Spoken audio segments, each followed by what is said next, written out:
នេះបងគេជួđây áជួđâyពុំតែរឿងđâyហ្នឹងហើយបងគេមកធ្វើស្រែធ្វើអីនេះគេវាយអានេះចាប់ដើមព្រោះហើយគេព្រោះហ្នឹងហើយគេវាយដីវាយអីហ្នឹងហើយគេខំណារឿងស្រែអត់ធ្វើមកបានផលហើយមិនសូវបានផលហើយរឿងកដោរឿងទឹកបាក់ដែរហ្នឹងគេពងតែរឹសនេះពងរឹសស្រូវគេខំគេនេះស្រែតែប៉ុណ្ណេះឯងមានស្រែធ្វើស្រែនេះគេពងតែវាយដីដល់ខំ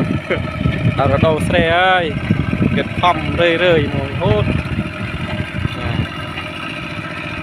មានអីទេមានតែស្រែនៃនៅស្រុកស្រែមានតែធ្វើស្រែនេះឲ្យខំដើម្បីជីវភាពហើយជីវកម្មទៅមុខទៀត